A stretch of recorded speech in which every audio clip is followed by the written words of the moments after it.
Hello and welcome to Azur Lane Meta. If after this video you want to help support the channel, please check out my affiliate store at kit.co/AzurLaneMeta. Welcome back, guys. Today brings us a new update that brings us the DOA Dead or Alive collab, and also the collection rewards are going to bring new items. And this video is going to talk about everything that I feel is important coming in the new update and my first look at this stuff. I haven't looked at any of the ships or any of this before this, and this will be my first take. If I miss anything, be sure to let me know down in the comments, and let's get right into it. So let's get started here with the new SR Heavy Cruiser Kasumi. From her stats, she reminds me a little bit of Takao, a little bit beefier though, a little more HP, a little more evasion, and not as much damage, a little less torpedoes and firepower. So yeah, when we look at the skills, we get this first one, and it is a barrage. The barrage looks like it's targeted. This is a decent barrage. This probably helps make up for some of that damage lost. So she's probably better than Takao at this point. Let's look at this other skill. For every kill with this ship in battle, increase the self firepower and reload by 5%, stacks 3 times, so that's 15%. Increase the self accuracy by 15% at max stacks. So that last one kicks in once you kill 3 enemies. This is pretty good for mob fleet. Actually, this ship's not bad. It's not amazing, but it's a good mob fleet heavy cruiser if you need it, especially if you need a heavy cruiser for hard mode or something like that. And yeah, good ship. Next up, we have the SR battleship Honoka, and just like the first one, she is droppable 2% in the gacha. Her health and firepower and evasion, wow, that's low. Her stats leave a little bit to be desired. The efficiencies are actually a little bit higher than I would have expected. We have this first skill here, increases firepower by 15%, deals 12% more damage to light armored enemies. 5 seconds after firing the main gun, we fire a barrage that's guaranteed, kind of interesting. So it is a barrage sort of ship. And there are 3 barrages here. I'm going to show all 3 right here. And you have an equal chance of proccing each one of these. They're kind of cool, but they're alright, I guess, damage-wise. And then finally at the end, we have, upon firing the main gun, you heal 2 random ships for 5% of their HP, and then you have a 75% chance to proc another barrage. This one, a lot of HE ammo, and with that 12% damage to light armor enemies, this ship will kind of destroy any light armor enemies. The ship seems actually pretty decent, but nothing to write home about. The heal's interesting. It's kind of a unique mechanic, especially since the heal's random, but it's, 5%'s a decent chunk here. Decent ship once again. Next up, we have the SR Destroyer Maria Rose, also obtainable by 2% in the gacha. Looking at her stats, she looks like she's going to be a torpedo-based destroyer. She has a little bit less health than I would like, so she could be a little bit weak in survivability, but generally her stats are pretty decent. So let's look at the skills. 10% chance to fire a barrage upon taking damage. This barrage is pretty interesting. It fires in 3 separate directions here. Looks pretty decent. Also, for the first 60 seconds of the battle, increased firepower and torpedo by 15%. That's nice. And a pretty decent skill. There is a 10-second cooldown on that barrage, so you can't double queue them up upon taking damage. Second skill, for the first 3 rounds of torpedo weapons per battle that are fired, this ship deals 50% more damage. That's actually really good. Upon firing torpedo weapons for 8 seconds, increase the Vanguard's speed, and lead Vanguard ship is evasion increases by 15% as well. This ship's actually pretty solid. Unfortunately, destroyers are not necessarily in the PvE meta, but this is actually a really decent destroyer here. Yeah, pretty good. To round out the SRs, we have the light cruiser Misaki. She is obtainable in the gacha at 0.5%. She also drops from SP4 and should be in the event shop. Looking at her stats, she has a low health pool and light armor, so she's going to be dying very quickly. She doesn't have torpedoes. In fact, she has 2 guns, which is why she has that main gun +1. So she is a full firepower ship, and her firepower is not that high. So not looking too promising from the stats here for this ship. This is probably the worst one so far, but let's see what the skills say. For 60 seconds after the battle starts, increase firepower and damage dealt to light armor enemies by 15%, so that's a little helpful, but doesn't get us all the way there. If there are other DOA ships, so here we have the Synergy, increase self AA by 15% and take 12% less damage from gunfire attacks. She actually does have good AA, if I recall from the stats there, so she could potentially serve as an AA boat, but it's okay. Her barrage is pretty straightforward and boring. I mean, it looks like candy, but like in terms of what it does, it's just kind of standard. So this ship's not that great. Moving on to the elites, we'll start with Nagisa, the elite battleship. She's obtainable at 2.5% rate in the gacha. Her stats are just straight worse than Honoka. And let's go look at the skills. So every 18 seconds after the battle starts, so we aren't on a timer that requires us to fire, there's a 70% chance to fire a barrage. This actually looks really solid. It does a lot of damage, and enemies hit will take 12% more damage from Nagisa, which is herself, and Misaki. So we see a little synergy there for the next 8 seconds. Decent. And then for skill 2, we have, upon firing the main gun, reduce a random enemy's speed by 30% for 8 seconds. That's kind of interesting. It's like just kind of guaranteed, but I guess you could randomly pause the ship that you are firing towards, which is kind of cool. But this ship is, collection mostly. Next up, we have the elite light cruiser Monica, who is also in the gacha at 2.5%. Her stats are nothing to write home about for a light cruiser, but at least this light cruiser is equipped with torpedoes. Her first skill is every 15 seconds after the battle starts, we fire a playing card barrage, and that enemies hit by that special barrage take 10% more damage for 6 seconds. This is a really weird barrage for an elite ship. It actually has the same 4 components, and what happens is you will randomly choose between 4 modes of the barrage. So the barrage will do basically the same amount of damage in all 4 modes, but there will be delays between each of the different sections of this barrage that are determined by the randomly rolled progression of the barrage that you get. Kind of weird, convoluted, a lot of programming. Interesting choice here. For the second skill, we have main gun bullet speed increased by 10%.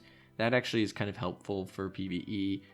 After 5 planes are shot down in the AA circle, oh gosh, increase self-torp and AA by 12%, and it lasts until the end of the battle.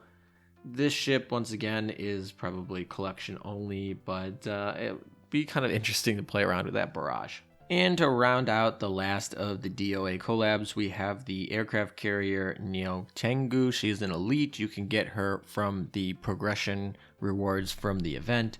And stat-wise, she looks like an elite carrier, so that's not a good thing. We'll just say that. All right, we'll go into this barrage.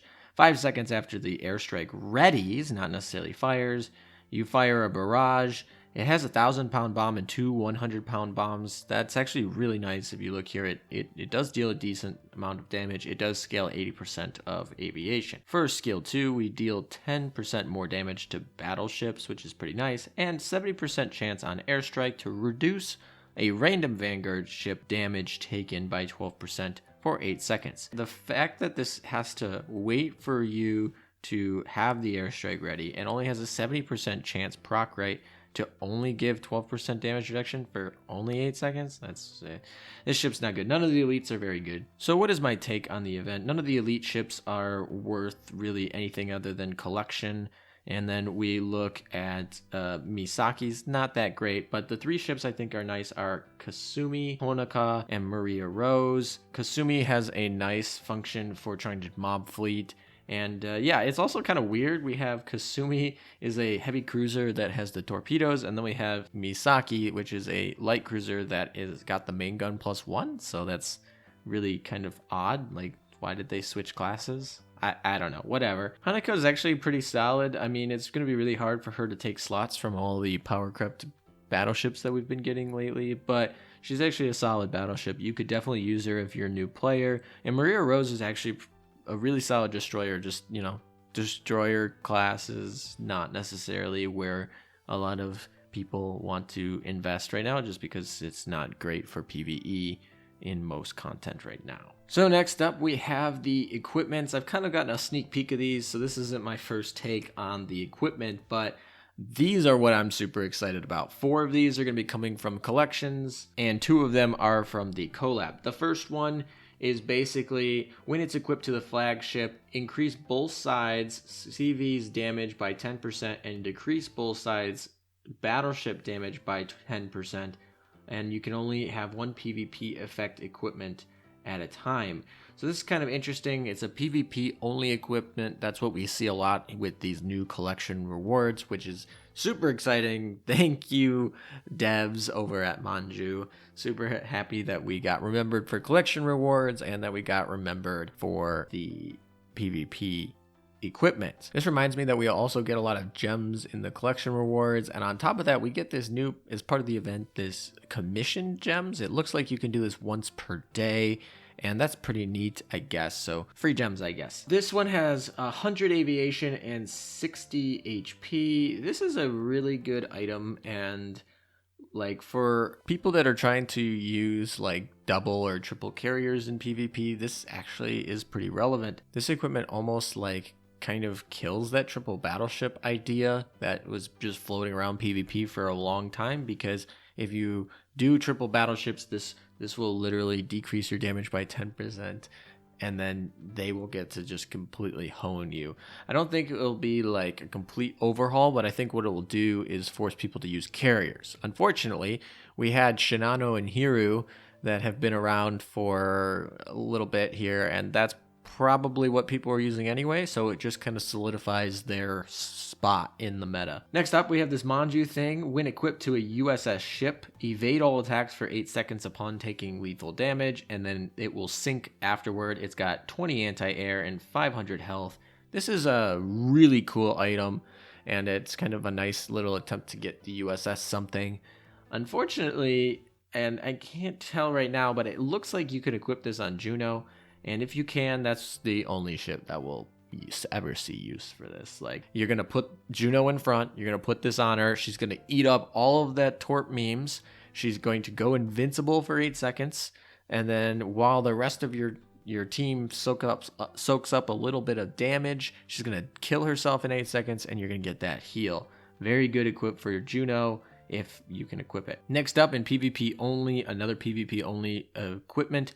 When you equip it to a flagship, decrease the damage dealt by 15% on both sides. Only one PvP effect can, once again. It's got 20 evasion and 30 accuracy. Those stats are actually super nice. You might even want to use this item if you don't want to put it on the flagship per se, just because 20 evasion and 30 accuracy is very nice. The 15% less damage by both sides is kind of interesting. I'd probably use it on my defense fleets to slow up people from rushing, and that's kind of what that skill is for. And yeah, I like this item a lot, actually. The last of the collection rewards. For 6 seconds at the start of the battle, this ship absorbs 24% of the Vanguard's damage taken. So you can actually put this on something, a big beefy ship in the back line. And it gives 50 firepower and 20 accuracy, which is definitely some battleship stats that it's giving. So, for example, you could put this on Frederick, and then she can use that 10,000 health pool to keep your Vanguard alive a little bit longer, especially if you have weaker HP pools for that Vanguard. Okay, that's actually all 4 of these. I like them. I think they're all designed pretty well, and I'm really excited to get all of them. This is going to make me actually have to care about collection rewards again, and I'm interested to see if anyone will use them in the championship that I'm hosting. All right, on to the DOA events. The first one we have is 15 evasion, 25 accuracy, and when equipped to a DOA ship, increase their damage dealt by 3%. This is a great item for something like Kasumi, for just, yeah, this is a great item for her. This is pretty much built for her. Unfortunately, we don't have any items like this is basically that Hololive item that I really like, but we don't have any item that changes any ship into DOA. So this item is effectively a lot worse than the Hololive one, just because you can only use it on the 7 ships that we went over today, and Kasumi is definitely the one that you want to target to use this with. Last but not least, we have this key. It has anti-air plus 35 and accuracy plus 30. and like that's fine. Changes the background music, another background music one. I love background music items. Obviously they're not really meta, but they are a lot of fun, especially when you go against people in PvP and your opponent uses them. It's kind of neat. Looking at the maps, we have SP1 through SP4. That's pretty interesting, so shouldn't be too hard. Misaki drops from SP4, and not really looking like too difficult. The SP mode does exist, and the EX mode does exist as well. SP mode being once per day. The new minigame looks really cool as well. I won't go over all the skins on this video, but I will tell you that the new items that are being added to Yosta's shop are really cool. We have the keychains from the anniversary thumbnail, so Amagi's clarinet skin is there. We also have these cool 3D cards, a little bit expensive, but pretty cool. That's it for the video, guys. Thanks for watching. Happy Thanksgiving to those in America. Take care until next time.